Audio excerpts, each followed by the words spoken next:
베레트라고 하는 배웠습니다. 이거 두 개만 알아도 B는 맞을 수 있어요. B. 말하라고 하는 말은 창조라고 하는 말인데, 이 창조는 어느 한순간에 끝내놓고 가신 창조가 아니라 계속적으로 를 창조하시는 계속적인 창조를 얘기하는 것이고, 베렛이라고 하는 말은 언약이라고 하는 말이다. 언약. 그래서 우리가 비록 하나님을 배반한다 할지라도 하나님은 우리를 놓치지 아니하신다. 자, 오늘은 세이더라고 하는 말을 배웁니다. 세이더 하니까 사이다 생각이 나죠. 사이다. 센 사이다가 세이더입니다. 세이더라고 하는 말은 원래 오더라고 하는 말이에요. 오더. 질서라고 하는 말인데 6월절에 유대인들이 모여가지고 파티를 합니다. 그죠? 특별히 가족들끼리 하는 거예요. 여러분이 만약 유대인들의 6월절 만찬에 초자를 받았다라고 하면은 여러분은 그 사람하고 굉장히 친한 사이예요. 보통 사람들은 초대를 잘 안 합니다. 가족 같은 관계에만 세이더미를 같이 먹어요. 그러면서 사람들이 그러면 우리가 먹는 게 도대체 무슨 의미냐라고 하는 것을 얘기하는데, 이 세이더밀에는 무교병이 있습니다. 무교병. 무교병이라고 하면 떡이에요. 떡. 뭐가 없는 거예요, 거기에? 이스트를 넣지 않은 그런 소위 말하면 맛자라고 하는 무교병을 먹습니다. 그러니까 이스트가 안 들어갔다고 하는 거예요. 맛이 있어요, 없어요? 전혀 없습니다. 전혀 없어. 왜 이스트가 없죠? 안 넣었죠? 그거를 넣어가지고 부풀릴 시간이 없이 빨리 도망갔다라고 하는 거예요. 그걸 상징해서 거기서 무교병을 먹습니다. 여러분이 이제 주이시 레스토랑에 가면 맛조벌이라는 게 있어요. 맛조벌. 그죠? 그거는 이게 닭 육수에다가 이렇게 이스트를 안 넣은 빵을 넣어서 먹는 건데, 그거는 그래도 닭국물이 있어서 좀 맛있긴 하지만 아무것도 없는 건 정말 맛이 없습니다. 정말 맛이 없어요. 그 무교병을 꼭 거기에 놓습니다. 그 다음에 뭘 넣냐면 파슬리를 넣어요. 파슬리. 여러분 파슬리 알죠? 파슬리를 놓습니다. 파슬리는 사람들이 먹는 채소를 의미하는데, 이 파슬리를 어디다 찍어 먹느냐? 소금물에 찍어 먹습니다. 파슬리도 조금 쓴데 거기다 소금물을 찍으면 어떻게 해요? 굉장히 짜겠죠, 그죠? 무슨 말입니까? 에집트에서 자기네들이 고생했던 거, 얼마나 고생했는가라고 하는 그 고통을 상징하기 위해서 이 파슬리를 꼭 소금물에 찍어 먹습니다. 그러니까 이게 사실은 상징적인 의미가 있는 거예요. 여러분 잘 아시는 것처럼. 그러면서 눈물의 그 고통을 기억한다라고 하는 그런 얘기입니다. 때로는 거기에 매운 냉이 뿌리가 있어요. 냉이 뿌리. 그것도 어떻게 해요? 쓰니까. 쓰디쓴 애굽의 종살이를 사실은 냉이 뿌리를 먹으면서 사실은 상징한다라고 하는 그런 얘기입니다. 그 다음에 이제 여러분이 좋아하는 그런 거 있죠. 꿀. 그죠? 꿀. 땅콩. 사과. 여러분 사과를 찍어서 먹죠. 그죠? 그게 유대인의 식품이에요. 사과에다 이렇게 발라가지고 먹는 것. 근데 그거는 사실 여러분이 그렇게 좋은 상징은 아닙니다. 에집트에서 벽돌을 만들 때 지푸라기를 안 주고 만들었어요. 그걸 상징하기 위해서 아무것도 들어있지 않는 꿀에다 그냥 찍어 먹는 겁니다. 그래도 그거는 그 맛이라도 있죠. 그죠? 그 맛이라도 있습니다. 꿀을 발라서 사과를 먹는다라고 하는 겁니다. 자, 그 다음에 구운 달걀이 있어요. 구운 달걀은 생명을 사실은 의미합니다. 구워서 먹어요. 쪄서 먹는 게 아니고 구운 달걀을 먹습니다. 우리 구운 달걀 언제 먹죠? 토요일 아침에 먹죠. 토요일 아침에. 그죠? 우리 무숙자 팀에서 만들어준 구운 달걀. 바로 그런 달걀이에요. 그런 달걀을 사실 먹으면서 하나님의 백성은 절대로 죽지 않고 다시 재생한다라고 하는 것을 의미한다라고 저는 얘기합니다. 그리고 거기에 양뼈다귀가 하나 있습니다. 양뼈다귀. 뼈다귀를 꼭 놔둬요. 왜냐하면 그때 양을 잡아서 문에다 칠해가지고 패스오버를 했던 그 기억을 하기 위해서 6월절 잡은 양을 상징합니다. 근데 또 한 가지 참 특이한 게 한 가지 있어요. 거기에는 뭐가 있냐면은 포도주잔이 하나가 있어요. 포도주잔 딱 채웁니다. 포도주잔은 다 먹는데 하나는 꼭 남겨놔요. 이것을 우리가 엘리야의 잔이다 얘기합니다. 엘리야, 선지자 엘리야의 잔. 이거는 뭐냐면, 자, 여러분들이 예수님에 대한 얘기를 배울 때 엘리야가 먼저 와야 한다는 말이 무슨 말입니까? 라고 물어보죠, 제자들이. 그래서 예수님이 뭐라고 얘기합니까? 엘리야가 왔는데 너희가 그를 대접하지 아니했다. 그래서 세례 요한을 엘리야라고 얘기를 하죠, 그죠? 그런데 그 포도주잔을 하나 놓으면서 엘리야가 올 것을, 이게 엘리야의 잔이에요. 엘리야의 컵이 있는데 그것을 얘기하는 겁니다. 아직도 끝나지 않았고 엘리야가 먼저 와서 이 잔을 들고 난 다음에 하나님의 나라가 올 것이다 라고 하는 것을 얘기합니다. 그러니까 우리가 이걸 다 한 다음에 그 다음에 이제 만찬을 하는 거예요. 딴 게 아니고 요거를 안 먹으면 실제로는 6월절의 셀레브레이션이 아니다라고 하는 겁니다. 그러면 사람들이 애들이 물어볼 거 아니에요. 오늘은 왜 이렇게 합니까? 그러면 이제 아이들한테 뭘 가르쳐 주냐면 에집트 삶이 얼마나 어려웠고 힘들었는지에 대한 얘기를 해주면서 우리가 이러이런 백성이다라고 하는 것과 하나님이 그런 우리를 어떻게 해요? 우리의 울부짖음을 들으시고 우리를 구원해 내셨다라고 하는 말을 아이들한테 해주는 겁니다. 자, 그러기 위해서 사실은 특별한 세이다 미를 함께 먹는 습관이 지금도 있습니다. 굉장히 중요한 거예요, 사실은. 왜냐하면 기독교인도 마찬가지죠. 예수님이 맨 마지막 만찬이 뭐였다고요? 바로 6월절 식사였다라고 하는 겁니다. 그리고 예수님이 직접 뭐였어요? 6월절에 자기를 죽여서 하나님께 드려진 6월절 양이었다라고 하는 거예요. 스스로. 네, 여러분, 어톤먼트라고 하는 말이 있습니다. 어톤먼트.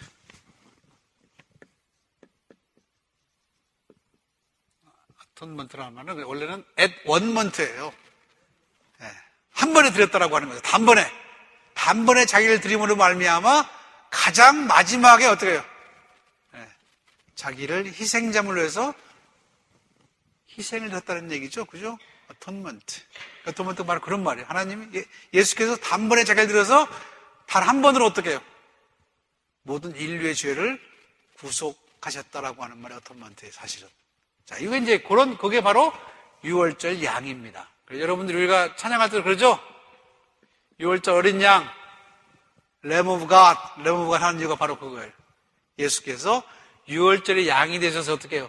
그를 믿는 모든 자들이 죄와 죽음에서 구원을 얻게 되었다라고 하는 겁니다. 그러니까 이 6월절이라고 하는 말은 유대인들에게만 중요한 것이 아니라 사실은 기독교인들은 그것보다 훨씬 더 중요한 의미를 가집니다. 그래서 사실 어떤 의미에서는 우리도 이 상징들을 한 번씩 해볼 필요가 있어요, 사실은. 왜요? 우리가 바로 영적인 유대인이기 때문입니다. 하나님께 자신의 삶의 모든 것들을 부르짖음으로 말미암아 하나님이 우리를 어떻게 해요? 종살이, 우리가 어떤 것에 종살이했어요? 세상 것들에 종살이했잖아요, 그죠? 나면서는 부모 밑에서 종살이하고, 시집 장가 가서는 와이프하고 남편 밑에서 종살이하고, 또 애를 낳으면 어떻게 해요? 애들 종살이 하잖아요, 그죠? 지금도 아직 안 끝났죠, 그죠? 참 치사찬란합니다, 어떻게 보면은. 그런데 예수 믿고 우리는 더 이상 종이 아니라 어떻게 해요? 자유인이 됐어요. 이제는 어떻게 해요? 할 수 없이 사랑하는 것이 아니라 내가 하나님께 그만한 사랑을 받았기 때문에 어떻게 해요? 사랑을 베풀며 산다라고 하는, 그게 바로 종하고 자유자하고 차이예요. 종은 할 수 없이 하는 거예요. 자유자는 하나님이 내게 그런 은혜를 이미 베풀었기 때문에 내가 할 수 있다라고 하는 겁니다. 이게 굉장히 중요한 거예요. 여러분은 그래서 예수를 믿고 내가 하나님의 사람으로 이제부터 살겠습니다라고 세례를 받는 순간 자유인이 된 거야. 더 이상 억지로가 아니라 내가 받은 만큼만 하면 돼, 하나님한테. 예수께서 나를 위해 십자가 달리신 것처럼 나도 내가 좋아서 하는 거야. 제가 가끔 여러분을 얘기해줘. 자식 사랑하는 거 자식 위해서 한다고 그러지 마세요. 내가 좋아서 하는 거지. 자식은 때로는 어떻게 해요? 바라지 않아요. 바라지 않아. 그냥 어머니나 아버지 잘 사세요. 그러고 말잖아. 그죠? 똑똑한 자식 같으면. 그것도 받는 게 싫어가지고. 그런데 우리 어떻게 해요? 한 줌이라도 주고 싶어 가지고, 그죠? 저 뒤에 가서 손자들한테 조금이라도 돈을 지어주고 싶어 한다면. 그게 우리 마음이에요. 그게 왜? 사랑하기 때문에. 자, 이제 우리들의 삶의 동기는 어떤 의무나 어떤 책임 때문이 아니라 감사해서. 그게 바로 누구 때문에? 6월절 양이 되신 예수 때문에 우리가 어떻게 해요? 세상 것들의 모든 속박에서 벗어나서 자유인이 됐다고 하는 얘기예요. 이제는 우리는 억지로가 아니라 감사함으로, 할 수 없어서가 아니라 내 안에 사랑이 넘침으로 말미암아. 안 해주고는 못 배겨. 그래서 해주는 거야. 여러분 그렇게 여러분의 삶을 한번 바꿔보세요. 세상이 살만 나겠어요, 안 나겠어요? 나죠.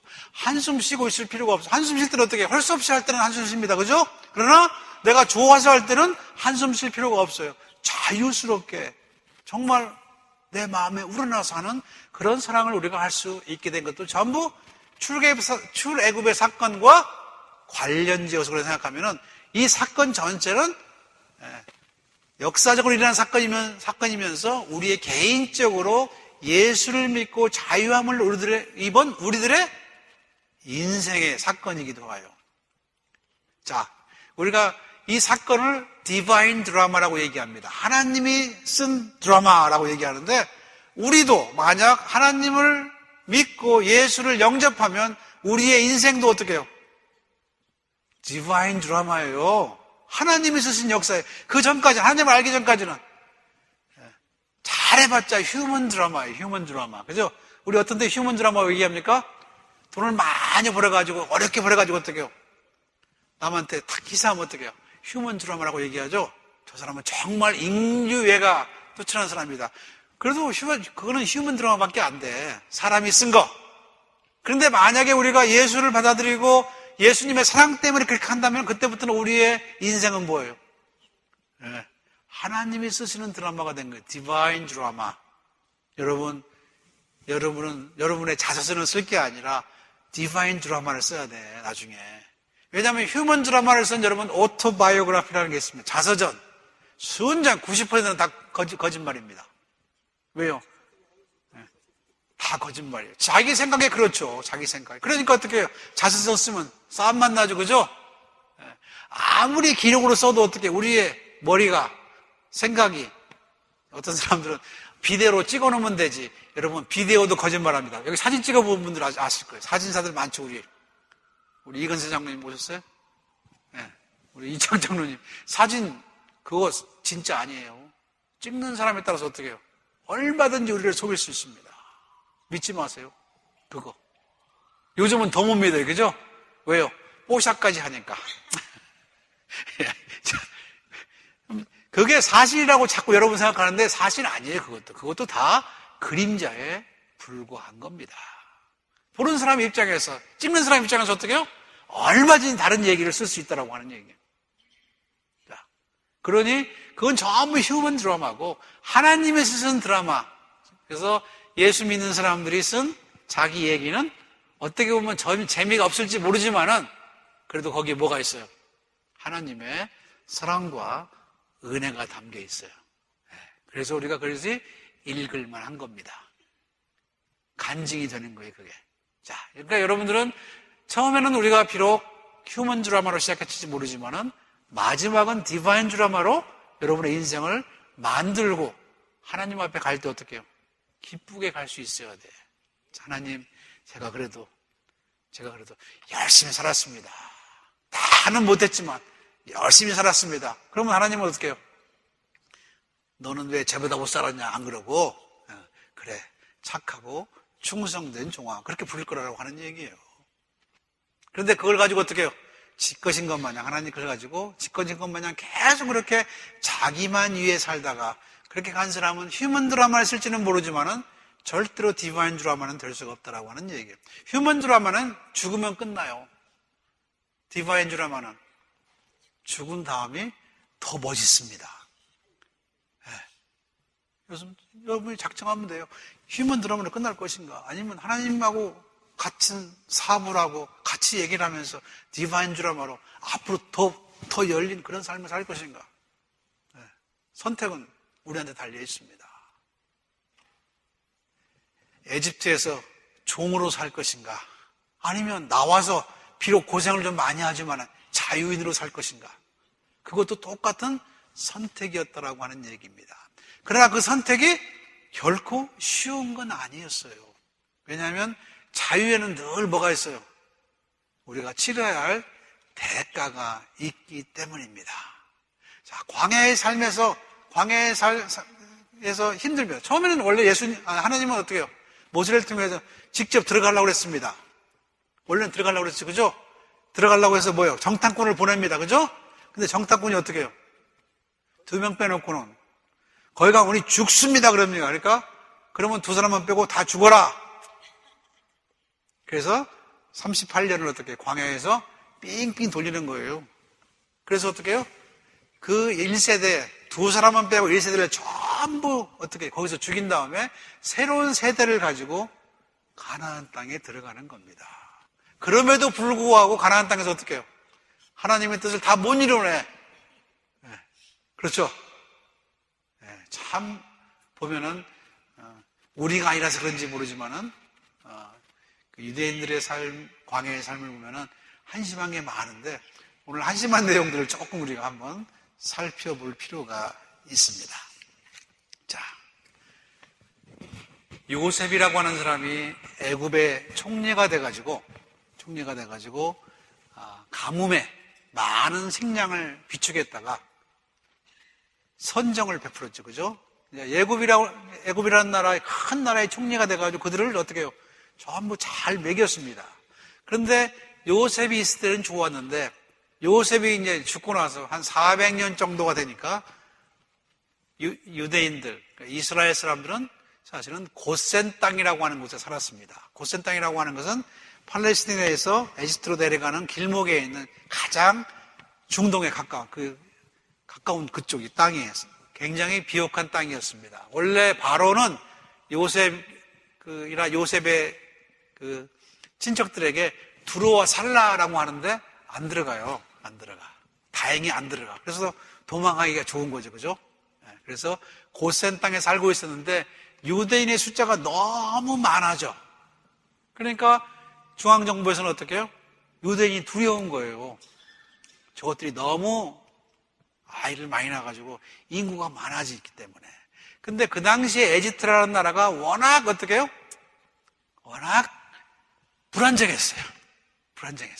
그래서 아버지의 대를 잇는 아들이 왕되기가 굉장히 어려워. 워낙 싸움질을 많이 해가지고. 그러다가 람셋 2세라고 하는 사람이 이제 왕이 되면서 이 사람이 조금 여러분이 에집트의 역사를 보면 생기기는 잘생기게 그려놨습니다. 그렇죠? 잘생겼는지 안 생겼는지 모르지만 잘생겼어요, 사실은. 여러분이 박물관에서 보면은 잘생겼어요. 그렇죠? 잘생겼는데 이 사람이 조금 정신병이 있어. 강박관념이 있는 사람이에요. 일은 많이 했지만은 유대인들에 대한 핍박을 가하기 시작합니다. 그래서 유대의 아들들이 낳으면 다 죽이라고 그랬어요. 다 죽이라고. 워낙 숫자가 너무 많아지니까. 자, 그런데 그때 모세라고 하는 아이가 하나 태어나죠. 그죠? 어머니 요게벳이라고 하는 사람한테서 하는데 이 요게벳이 한 몇 달 동안을 키우다가 아기가 울기 시작하니까 도저히 안 돼. 그죠? 그래서 어떻게 해요? 갈대 상자에 넣어서 강에다 버립니다. 근데 거기에 이제 결정적인 역할을 하는 사람이 누구예요? 미리암. 모세의 누이가 안을 내가지고 가서 공주한테 쫓아가서 얘기를 합니다. 쫓아가서 애가 있다는 얘기도 하고 공주가 목욕하는 데다 아기를 띄워보내기도 하고 나중에 좋은 유모가 있다라고 얘기하면서 어떻게 해요? 모세의 친어미를 유모로 사실은 거기다 드립니다. 자, 그러니까 이제 모세는 그 당시에 큰 그 애굽의 프린스로 자라는 거예요. 여러분, 그래서 프린스 오브 이집트라는 그 디즈니 영화도 나오죠? 그 프린스예요. 왜 그러면 모세를 보냈느냐? 모세가 옛날에 그 애굽이란 나라에 왕자였기 때문에 가서 어떻게 해요? 바로하고 얘기할 수 있었던 거예요, 사실은. 우리는 그걸 잘 모르고 무슨 목동이 거기 가서 삽니까? 아니에요. 목동이 아니에요. 거기 있었으면 왕이 될 만한 사람이었더라고 하는 거예요. 그런데 자기가 배운 그런 여러 가지 것들 누구한테 배웠겠어요? 유모한테 배웠는데 유모가 친모예요. 그러니까 히브리의 모든 사상을 전부 배운 거예요. 플러스 애굽에 있는 모든 지식을 함께 배웠는데 그 안에 뭐가 있었냐면은 사람을 불쌍히 여기는 마음과 정의로운 마음이 가득 찬 사람이었어요. 모세가 딴 건 다 좋은데 저거 비슷한 성격이 하나 있습니다. 성질 내는 거. 화를 잘 내. 이 템포가 있어요, 템포. 그 템포 때문에 나중에 어떻게 해요? 가나안 땅에도 못 들어가. 여러분 템포에 좀 조심하시기 바랍니다. 하나님이 물론 쓰시긴 하지만 그게 별로 좋은 게 아니에요. 그래서 템포를 빨리 고쳐야 되는데 저도 그것 때문에 문제가 많아요, 사실은. 화를 내면 하나도 나중에 이익 보는 게 없어요. 근데 모세도 할 일 다 하고 어떻게 해요? 결국은 들어가지 못하고 느부산에 그냥 죽습니다. 가나안 땅을 들어가지 못하고. 자, 일은 다 해놓고 공은 여호수아가 차지하는 거예요. 어쨌든 이 모세라고 하는 사람은 거기서 자라면서 어머니한테 정서적인 그 모든 것을 배웠고 학문을 애굽에 있는 학문을 다 배워서 아주 건장한 청년이 됐는데 나가서 보니까 어떻게 해요? 에집트의 병정들이 히브리인을 때리고 있는 것을 보는 거예요. 그죠? 그래서 화가 나가지고 어떻게 해요? 화가 나서 템포 때문에 어떻게 해요? 병정을 죽여가지고 묻었어. 그죠? 그 다음날 나오니까 어떻게 해요? 히브리 사람끼리 서로 싸워. 그러니까 동족끼리 싸우니까 왜 그러냐고 따지다가 어떻게 해요? 그 동족 중에 한 사람이 뭐라고 얘기합니까? 나도 죽여가지고 묻을 거냐고. 그러니까 뭐요? 발각이 된 거예요. 자기가 누군지가. 그 전에 지은 죄가 군인을 죽여서 땅에 묻은 그거에 사람들이 다 알고 있는 거야. 그래서 도망을 가는 거예요. 죽기 전에. 광야로 도망을 갑니다. 여러분 잘 아는 얘기죠. 그죠? 소설 같은 얘기. 근데 이제 모세의 얘기에는 우리가 생각한 것처럼 어떤 사람이 모세의 일생을 가만히 옆에서 보고 지켜보고 쓴 게 아니에요. 그렇겠죠. 그죠? 그때 누가 역사가 있었겠어요? 그렇다고 해서 그때 써줄 만한 사람이 있었겠어요? 요즘 같으면 유명한 작가 불러주고 잘 쓰라고 그러니까 어떻게 해요? 자서전이 멋있게 나오잖아. 그게 아니고 모세의 얘기는 여러 사람이 어떻게 해요? 모세에 관한 얘기를 한 것을 어떻게 해요? 나중에 편집한 거예요. 편집한 거. 그래서 지명이 자꾸 달라. 사람도 달라. 모세의 장인이 이름이 두 개입니다. 하나는 제트로 또는 이드로라고 얘기하죠. 그 이름이 있고 루벨이라는 이름이 나옵니다. 그러니까 어느 문화에서는 루벨이라고 불렀고 어느 문화에서는 이드로라고 불렀어요. 그러니까 서로 어떻게 해요? 합쳐진 거죠. 산도 마찬가지입니다. 시내산이 있고 호렙산이 있어. 같은 산이에요. 자, 이런 여러분들이 이런 것들을 가만히 읽어보면 어떻게 해요? 우리는 지금 어떤 사람이 그냥 역사를 쓰듯이 이광수 씨가 무슨 뭘 쓰듯이 쭉 썼다고 생각하는데 그게 아니고 여러 얘기를 모아서 하나로 묶은 거예요. 그래서 지명이 다르고 또 여러 가지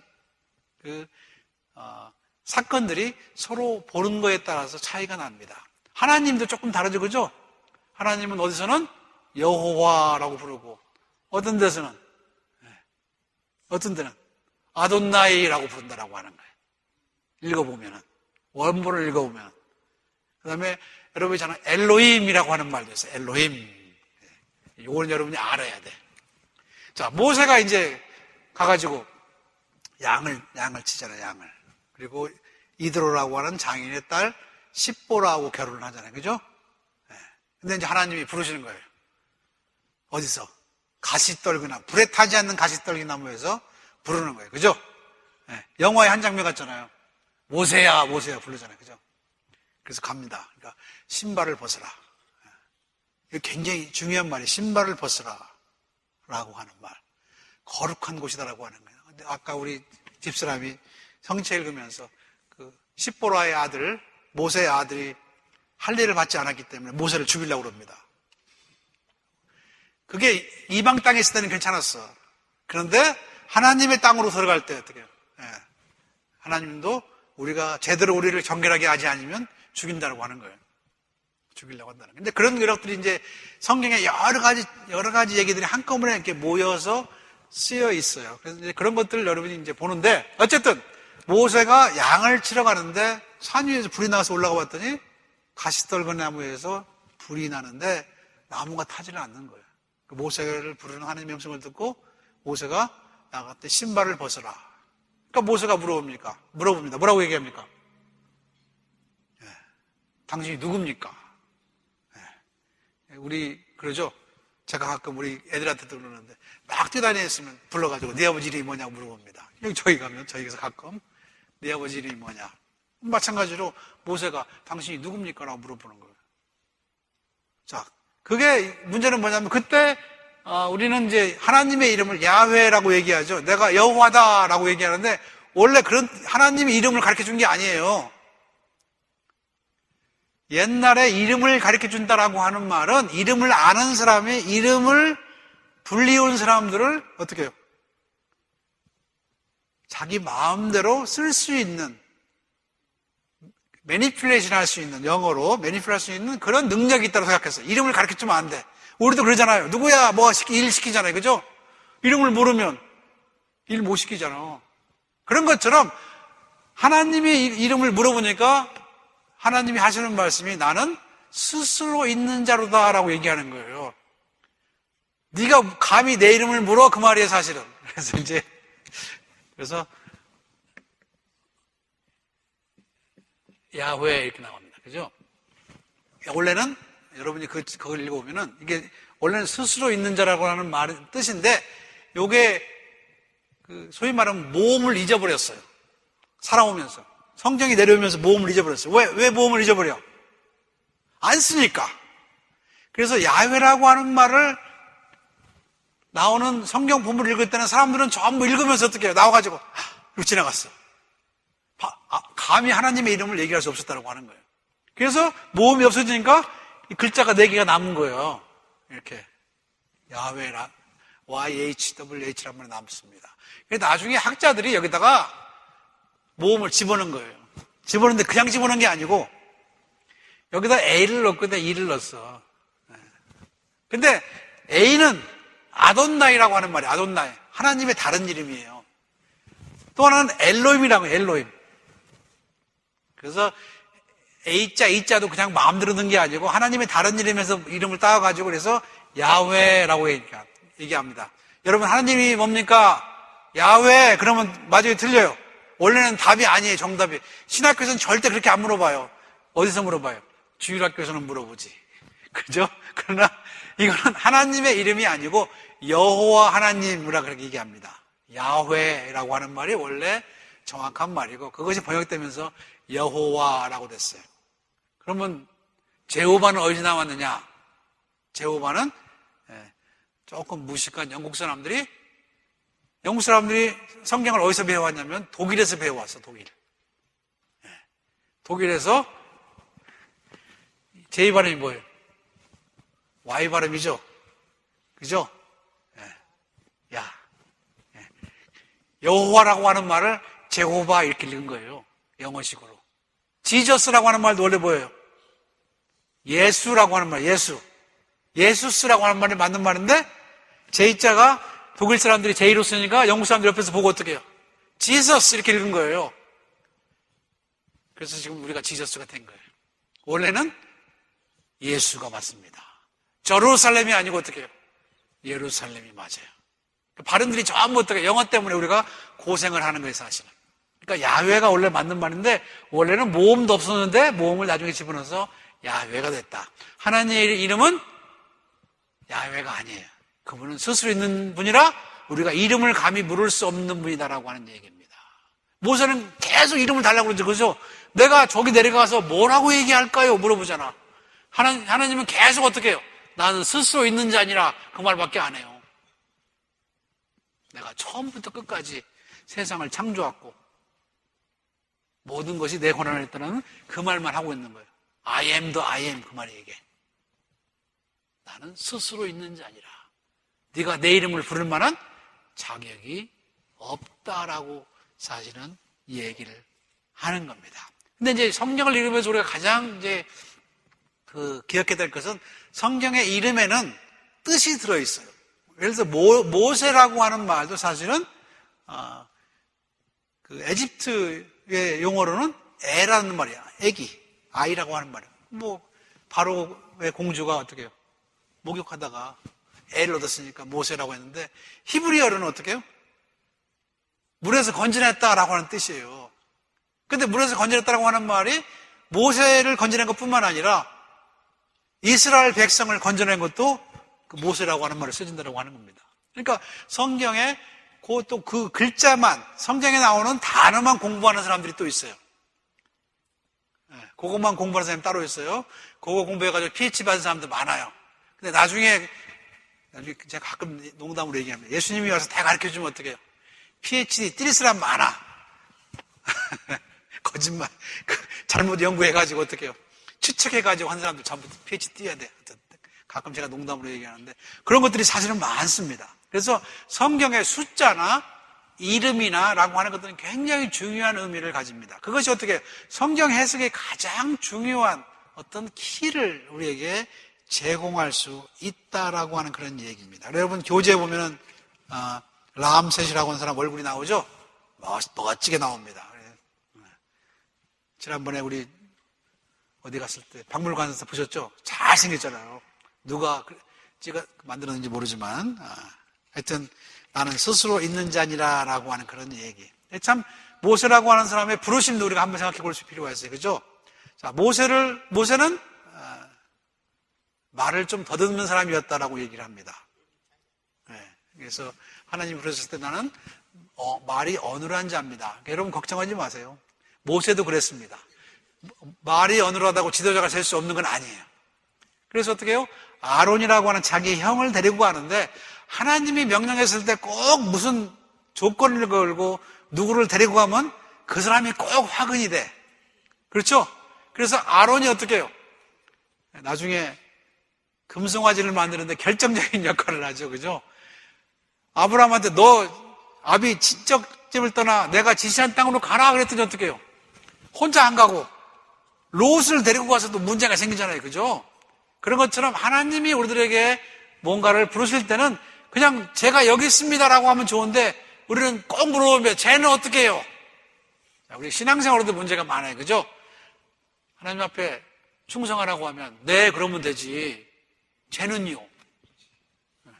왜 쟤는이야? 나중에 예수님이 요한한테 베드로한테 너는 나를 따라오너라 라고 하니까 어떻게 해요? 옆에 있던 요한한테 쟤는 어떻게 되겠어요? 물어보잖아. 그러니까 예수님이 뭐라고 얘기합니까? 쟤는 상관하지 말고 너 따라와. 그렇게 얘기하잖아. 이게 똑같아요. 항상 하나님이 사람을 부르시면 사람들은 핑계를 댑니다. 핑계를 대면은 그 핑계에 따라서 하나님이 우리들에게 프로비전을 줘요. 프로비전. 그래. 그러면 애를 데리고 가라. 그랬더니 문제가 생기잖아요. 그죠? 자, 이게 여러분이 보면 모세라고 하는 사람이 되기 전에 여러 가지 일들이 많아요. 미리암이라고 하는 누이도 어떻게 해요? 자기가 가만 보면 모세는 어떻게 해요? 자기 아랫동생이잖아. 자기가 생명을 살렸고 자기가 어떻게 해요? 자기 엄마를 유모로 넣어줬고 자기가 다 했잖아. 그래 나중에 어떻게 됩니까? 모세가 지체하니까 지가 앞으로 나서잖아. 그러다가 문둥병에 걸립니다. 그때 많이 죽었죠. 그죠? 미리암을 따라 살다가. 그 다음부터는 한 번 문둥병에 걸린 다음부터는 미리암의 이름이 앞에 안 나와. 자, 우리가 하나님 앞에 부르심을 입었을 때는 제가 여기 있습니다 라고 하는 게 가장 좋은 태도예요. 얘는 어떡할까요? 쟤는 어떻게 되겠습니까? 물어보지 마세요. 그건 굉장히 치사한 방법이고 또 그리고 하나님이 절대로 우리에게 그 답을 안 가르쳐줘요. 근데 우리는 굉장히 중요하죠. 그죠? 교회에서 뭐 하라고 물어보면 이건 누가 해요? 그걸 왜 물어봐? 그렇죠? 당신 이번에 어떤 커뮤니티 서브하십시오. 그러면 그 커뮤니티 체어가 누굽니까? 뭐를 물어봐?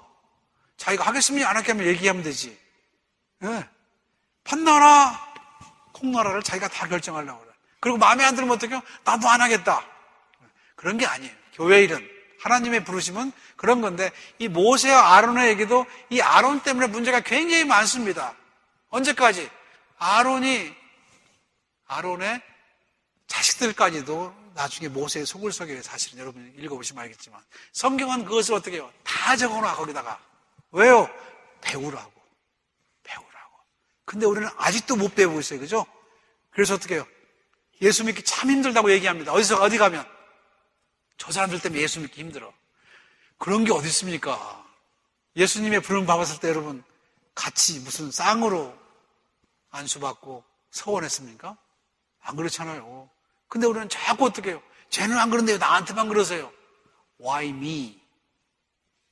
Why me라고 하는 말은 How about others라고 하는 말이에요. 저 사람은 어떻고 왜 나한테?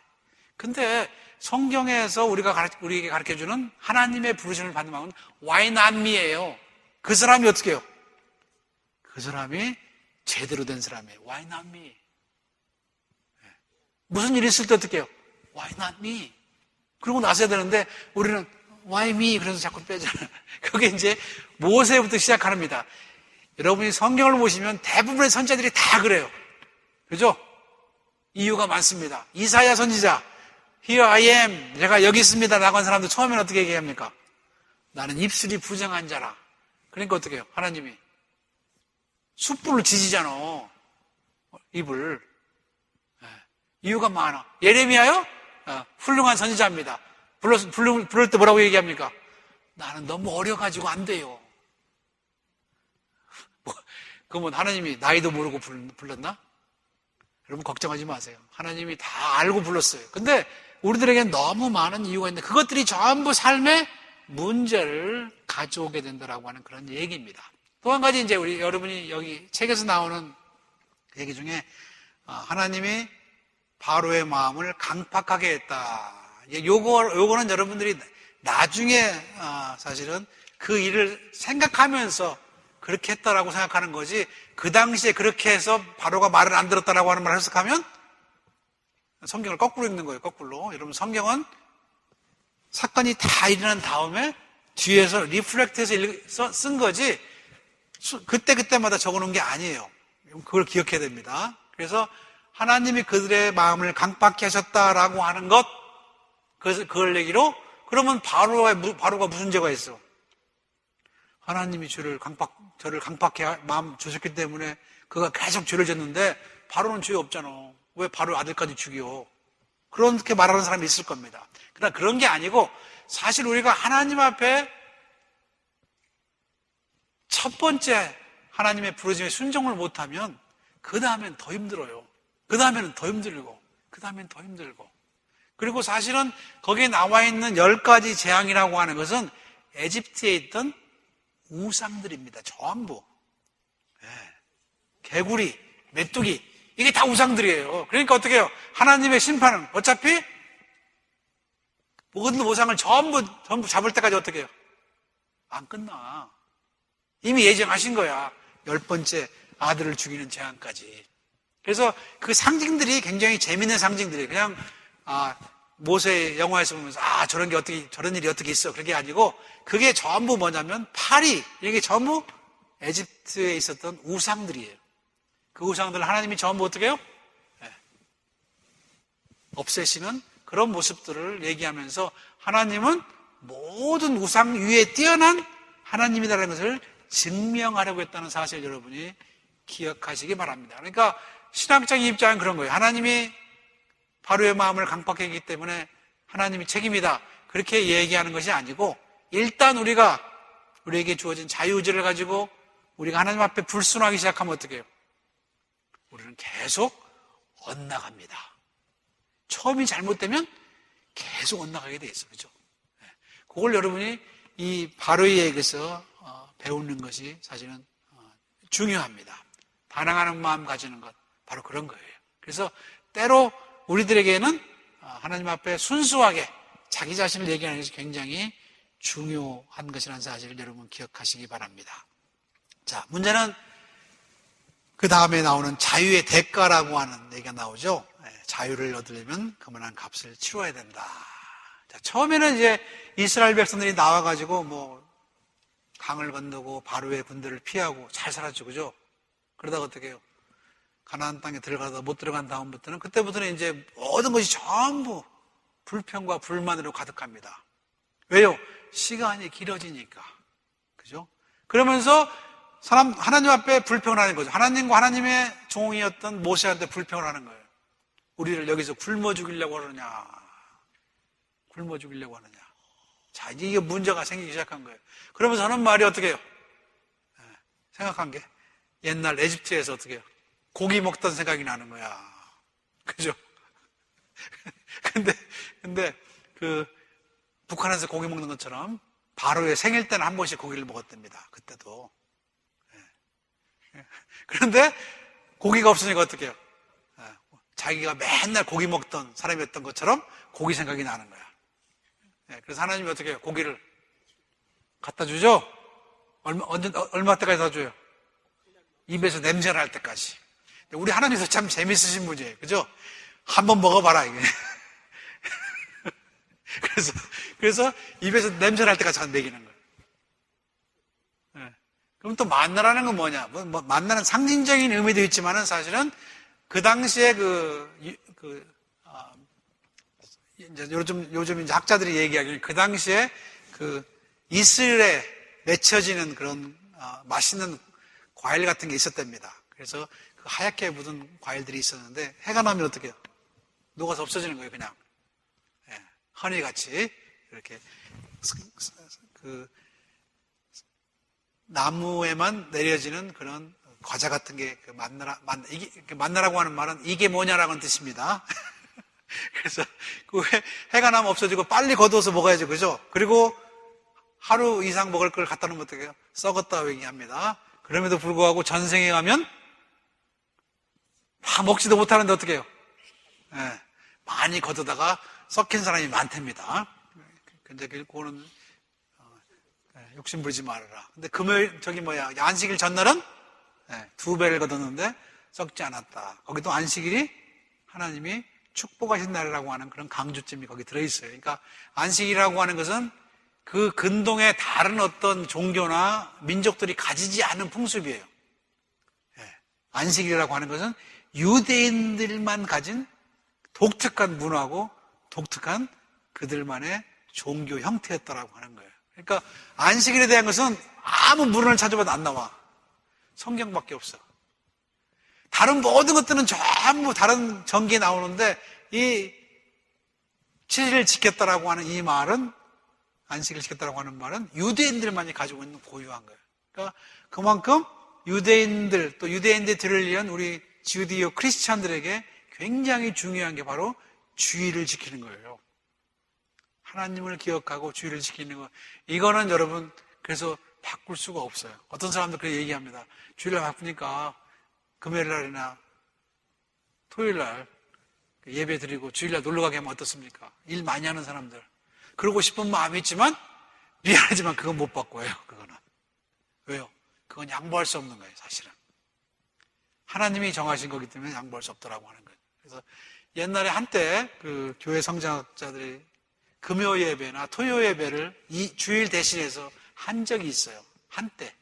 그러다가 신학계에 아주 굉장히 거센 비판을 받아서 다 없어졌습니다, 지금은. 주일을 대체하는 예배를 우리가 딴 데서 드릴 수 없다라고 하는 거예요. 그러니까 여러분들이 이번에는 수예배 드리고 다음 주일 쉬어야 되겠다. 그러면 안 돼. 주일은 주일 예배예요.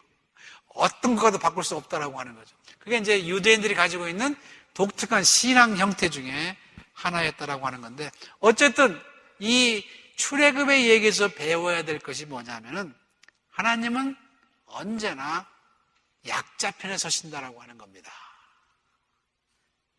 그래서 하나님은 God of Underdog이라고 얘기하는 거예요.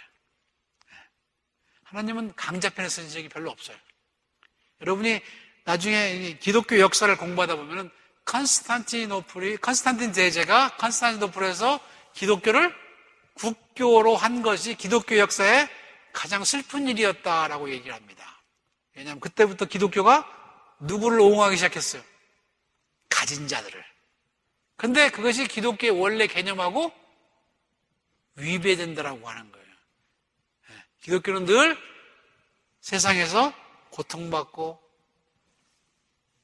핍박받고 그리고 잘 못 사는 사람들의 편이어야 되는데 그때부터 국교가 되면서 어떻게 해요? 지배 계급을 형성하기 시작했다라고 하는 겁니다. 그래서 사실은 그 신학자들은 보통 얘기를 합니다. 무슨 구국 기도회, 대통령 무슨 기도회, 조찬 기도회 이런 거는 절대로 신학적인 게 아니라고 얘기하는 거죠.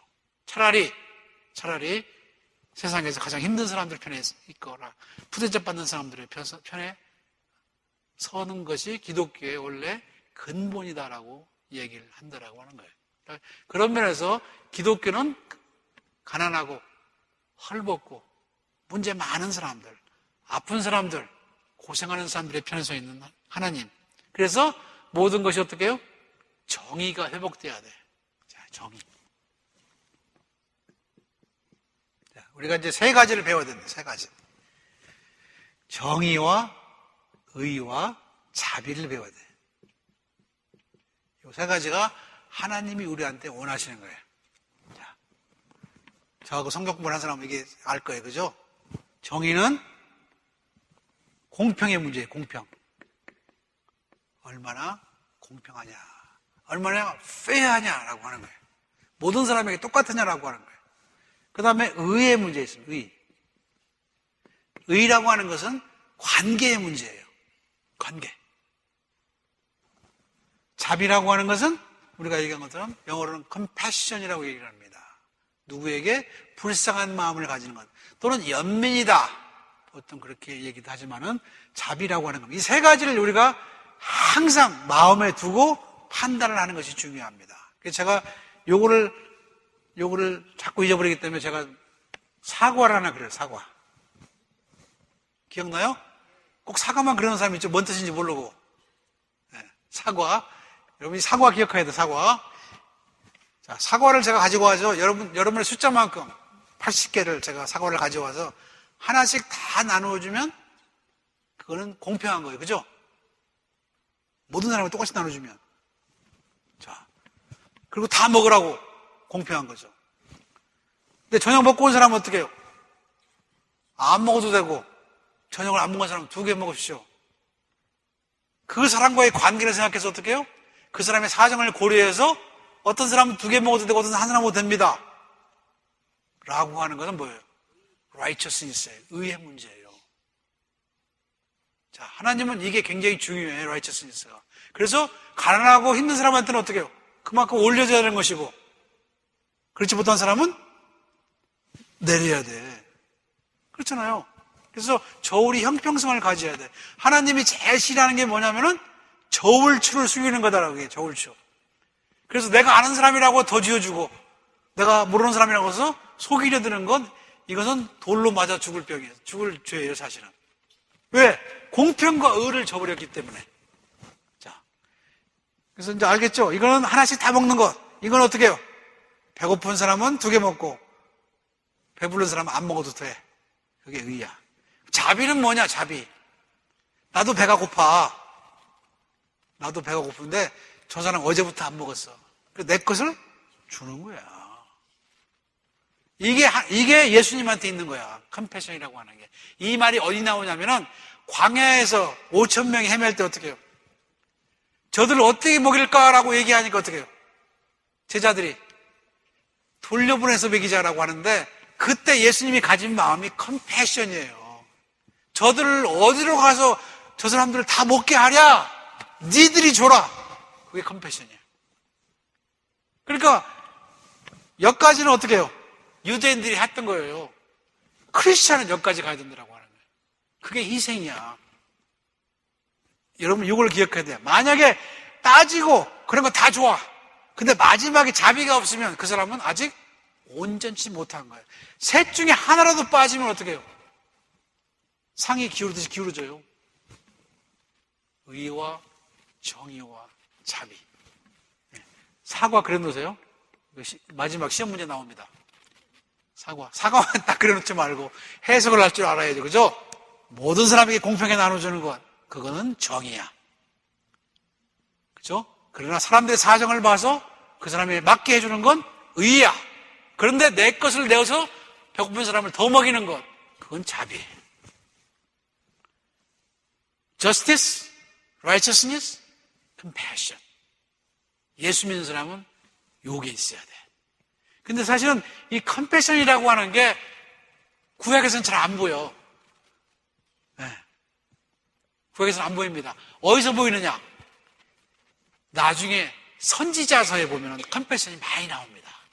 과부와 고아 얘기가 많이 나와. 선지자서에 가면은. 그래서 예수님은 선지자의 전통을 받았다고 사람들이 얘기를 하는 겁니다. 예수님한테는 이 세 가지가 어떻게 해요? 다 있었다라고 하는 거예요. 선지자들은 욕을 외쳤어. 물론 정의도 외쳤어요. 의도 외쳤어요. 그러나 그들에게 구약 다른 성경에 없는 뭐가 있었냐면 자비가 있었어. 자비가. 그 전통이 예수님한테서 어떻게 해요? 완성된 거예요. 크리스천은 정의와 의와 자비를 제대로 알고 행사해야 된다고 하는 그런 얘기입니다. 왜요? 우리가 예수님을 따르는 사람이기 때문에. 자, 또 한 가지 출애굽이 중요한, 출애굽이 우리에게 주는 의미는 하나님이 역사 속으로 들어오셨다고 하는 거예요. 사람의 역사에. 자, 보통 우리가 하나님 어디 있어요? 저 위에 계시는 분이잖아요. 그죠? 한 번도 우리의 삶에 나타난 분이 아니야. 그죠? 그냥 저 위에서 어떻게 해요? 잘 살아라니? 그것만 하는 사람이야. 그죠? 너 똑바로 못 살래? 이러면 하는데 역사 속으로 들어온 게 출애굽의 사건이에요. 유대인들이 에집트 땅에서 고생을 하면서 400년 동안 그렇게 고생을 많이 합니다. 그죠? 그래서 하나님한테 울부짖어요. 그랬더니 하나님이 직접 사람의 역사에 개입한 거예요, 이거는. 그들을 어떻게 해요? 에집트에서 수많은 사람들을 끌어내왔어요.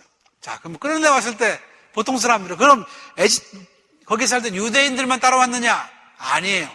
아니에요. 거기에 있던 다른 소수민족도 같이 왔습니다. 같이 왔어요. 그래서 숫자가 많은 거예요, 그렇게. 유대인들은 400년 계산해도 숫자가 많지 않아, 그렇게. 그러나 그거를 어떻게 해요? 다른 민족도 같이 넘어와서 히브리라고 하는 말이 원래 강을 건넜다라고 하는 말입니다. 강을 건넜다. 그래서 강을 같이 건너서 그들의 부족 공동체가 생긴 거예요, 거기에. 그래서 부족 공동체가 한꺼번에 밀고 올라가다가 광야에서 어떻게 해요? 전부 다시 한번 계비가 돼가지고 그리고 가나안으로 돌려보냅니다. 어차피 가면 죽을 거니까 넣지를 못한 거예요, 하나님은. 그러니까 여러분들이 잘 보시면 하나님은 하나님 역사를 빨리 하고 싶은데 사람들의 말을 안 들으니까 어떻게 해요? 그냥 몇십 년, 몇백 년을 기다려준 거예요. 할 수 없이. 처음에 에집트로 가라고 그랬어요? 가지 말라고 그랬어요? 가지 말라고 그랬잖아. 그죠? 네, 절대 가지 말라고. 아브라함한테 가지 말라고. 그런데 가죠, 그죠? 아브라함만 갑니까? 네, 그 자식도 가죠, 그죠? 똑같이 합니다. 똑같이 아버지 간대로. 그러다가 결국 어떻게 해요? 형들한테 속아서 막내를 팔아먹잖아. 요셉을, 에집트에. 그래서 결국 거기 가서 어떻게 해요?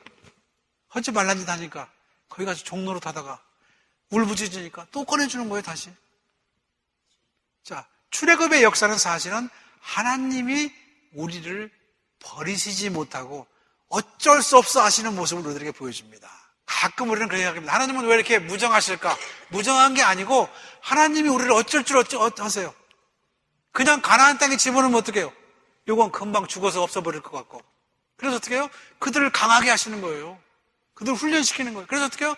가나안 땅에 들어가게 하는 거죠. 우리도 마찬가지입니다. 금방 우리들에게 어떻게 해요? 어느 날 갑자기 감당할 수 없는 직분이나 뭘 주면 어떻게 해요? 그냥 죽어. 그래서 훈련을 시키고 교육을 시키고 시간상을 어떻게 해요? 많은 트라이얼을 줘서 그것들을 견디게 함으로 말미암아 우리를 훈련시킨다라고 하는 거예요.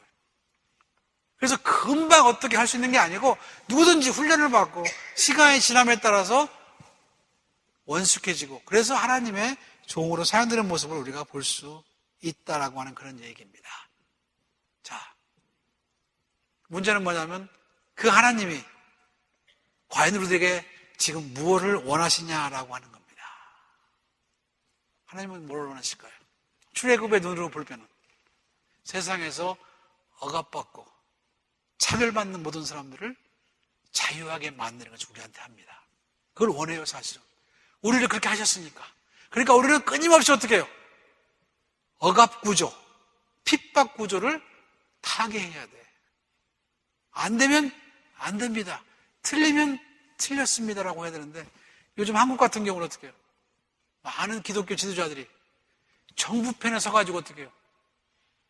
이상한 짓 많이 하죠, 그죠? 네. 그러니 많은 한국의 신학자들이, 한국의 많은 교회들이 무너질 수밖에 없다라고 얘기를 하는 겁니다. 아니, 핍박하는 사람의 편에 서면 어떡해? 핍박받는 자의 편에 서도 어떡해? 그러면 안 됩니다라고 얘기하는데. 그런 면에서 문제가 많은 거예요, 사실은. 특별히 제3세계의 기독교가 너무 갑자기 크게 됨으로 말미암아 전부 어떻게 해요? 살아남기 위해서 집권자들의 편에 붙어 있었다고 하는 거예요. 그러면서 기독교가 변질됐고 기독교의 원래 메시지를 많이 잃어버렸다라고 하는 겁니다. 그러기 위해서 우리는 어떻게 해요? 또 한 번의 갱신이 필요하다는 거예요. 또 한 번의 해방이 필요하다라고 하는 얘기합니다. 오늘 본문에서 여러분이 기억할 것, 하나님은 해방자예요. God the Liberator. 여러분 잊지 마시기 바랍니다. 그렇다고 해서 꼭 정치적인 것만 얘기하는 게 아니에요. 가정에서도 마찬가지입니다. 그렇죠? 가정에서 누가 핍박받아요? 핍박 안 받아요? 혼자 사는 사람 안 받지. 둘이 살면 받죠, 그죠? 차별받죠, 차별. 남녀 차별. 큰 놈, 작은 놈 차별. 제가 우리 어머니 돌아가셨는데 얘기 한번 할게요. 우리 애 둘째 나니까 우리 어머니 하는 말. 둘째 아들을 낳으니까 잘했대. 저는 딸을 낳고 싶었는데 또 아들이니까 좋대요. 그게 뭐예요? 남아 선호사상이에요. 그죠? 요것부터 없애야 돼. 요것부터. 우리 어머님이 장로님인데 그런 말을 해. 그러면 안 되죠. 그죠? 네. 자, 차별하는 것. 남녀 차별. 큰 놈, 작은 놈 차별하는 거. 이거 심해요. 그런데 그런 사람이 예수 믿는다라고 하는 예수 믿는다. 어제 신문에 보니까 최순실 씨도 뭐 교회 나갔다. 자기 딸 뭐 좋은 데 합격했다고, 승마대회 뭐 우승했다고, 뭐요? 감상금 냈다고 어디 주보에 나왔다고 그러더라고요.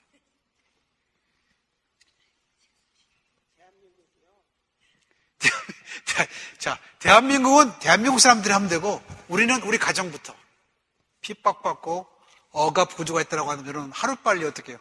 해방시켜야 돼. 해방시켜야 돼. 그리고 똑같이 동등해야 돼. 하나님의 사람이기 때문에. 만약에 모세라고 하는 사람을 배우고 하나님은 핍박받는 사람들을 해방시키는 분이라고 한다를 배웠다고 한다면 우리는 어디를 가든지. 그래서 어떻게 해요? 직장에서도 어떻게 해요? 내가 부르는 사람, 이런 사람들 함부로 오지 마세요, 여러분. 그 사람도 어떻게 해요? 그날 밤에 가서 기도하면 그 사람의 천사가 하나님 앞에 왔다 갔다 해요. 왜 그 말을 안 믿어? 네. 어느 누구도 차별하지 말고 누구든지 어떻게 해요? 기본권을 우리가 인정해 줘야 된다고 하는 거예요. 그렇지 않으면 우리는 진정한 의미에서 크리스찬은 아니에요. 하나님 믿는 사람 아니에요. 네. 여러분이 다 좋은데 네. 이제까지 살던 게 편하기 때문에 그냥 그렇게 앞으로 그렇게 살겠다. 그건 아니에요. 고쳐야 될 것들이 많습니다. 여러분의 부모에 관한 생각, 여러분의 형제 자매에 대한 생각, 여러분의 자식에 대한 생각. 똑같이 사랑해도 여러분 사랑 안 모자라요. 네. 안 모자라요. 그런데 우리는 어떻게 해요?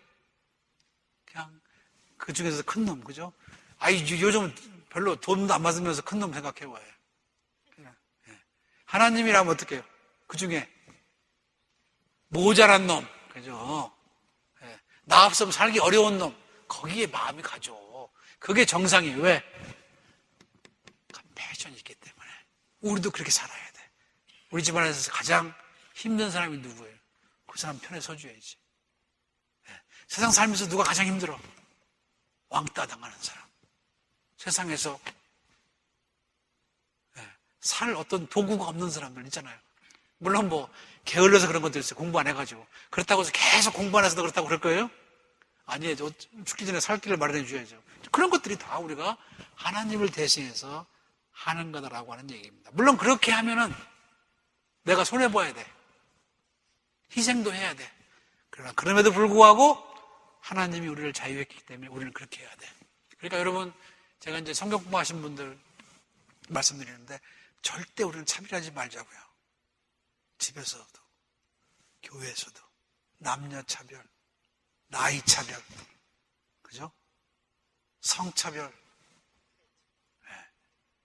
여러분, 이거 안 좋은 거예요. 하나님은 누구 편이에요? 언더독 편이에요.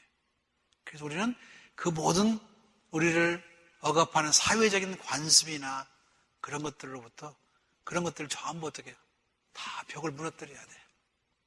그래야만 하나님의 사람을 쓸 수 있고 하나님 앞에 제대로 삶을 사는 겁니다.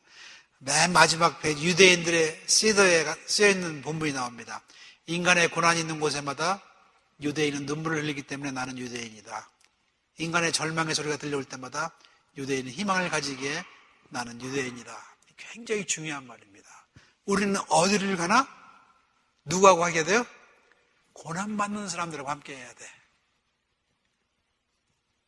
절망이 있는 곳에 항상 소망을 얘기하는 사람이 되어야 돼. 그러니까 살면서 어떻게 해요? 속된 말로 고춧가루 뿌리지 말고, 그죠? 힘들고 어려운 사람한테는 소망을 얘기하고, 그리고 그들의 편이 되어주는 것. 그들의 편이 되어주는 건 여러분 간단해요. 그 사람들하고 있어주면 되는 거예요. 그냥 아무 말도 말고. 무슨 말인지 아시죠? 네. 원래 컴포터라고 하는 말이 위로라고 하는 말입니다. 컴포트라고 하는 말이죠. 위로. 컴이라고 하는 말은 같이 있다라고 하는 말이에요. 그죠? 포트라고 하는 말은 강하게 해주는 말이에요. 그러니까 위로는 어떤 거예요? 가서 괜히 입으로 뭐라 하지 말고 가만히 있어주면 돼. 거기 가서. 컴포트는 그거예요. 동무해주면 되는 거예요. 동무해서 어떻게 해요? 강하게 해주는 거예요. 그렇잖아요. 누가 힘들 때 딴 갈 필요 없어요. 같이 찾아가서 그냥 같이 앉아서 얘기해주고 얘기 들어주고 그러면 되는 거예요. 그게 컴포트에 딴 게 아니고 가서 딴 사람 같이 욕하거나 그러지 말고 네. 너 막 그렇게 해도 되겠어. 요배 친구들 같이 그러지 말고 가서 같이 있어서 강하게 해주는 것. 그게 우리가 해야 될 일이에요. 오늘 출애굽기를 배우면서 우리가 생각해야 될 건 바로 그런 겁니다. 세상에서 우리 중에 누가 제일 불쌍하냐? 누가 제일 힘들까? 여러분은 그 사람 편이 되어 주시길 바랍니다. 그러면 우리를 해방시킨 하나님의 뜻을 제대로 가지고 사는 거예요. 차별이 없는 세상. 네, 그런 세상을 만드는 그런 여러분들이 되시기를 주님의 이름으로 축원합니다. 기도하겠습니다. 사랑이 많으신 아버지 하나님, 출애굽의 얘기를 읽으면서 우리가 무엇을 해야 될지, 어디서 어떤 모습으로 살아야 될지를 다시 한번 배울 수 있게 하심을 감사합니다. 저희들을 창조하신 하나님의 놀라우신 그리고 온전하신 뜻이 이루어질 수 있도록 세상의 모든 차별과 세상의 모든 핍박과 세상의 모든 고난의 문제를 하나님 앞에서 풀어가는 믿음의 삶이 될 수 있도록 인도하여 주시고 우리 삶의 주변에서 어렵고 힘든 자들의 편이 되어 하나님의 역사를 함께 이루어가는 아름다운 믿음의 길을 걸어갈 수 있도록 인도하여 주시옵소서. 주여 주여 부르는 것도 중요하지만 더 중요한 것은 약한 자들의 힘이 되어주고 아픈 자들의 위로가 되어주고 세상에 고난당하는 자들의 목소리가 되어주는 아름다운 믿음의 삶을 살아갈 수 있도록 저들을 축복하여 주시고 저들을 이 땅에 내시고 저들의 삶에 각각의 처소에 있게 하신 주님의 뜻을 분명히 이루어드리는 아름다운 믿음의 삶을 낼 수 있도록 저들을 축복하여 주시옵소서. 예수님의 이름으로 기도하옵나이다. 아멘.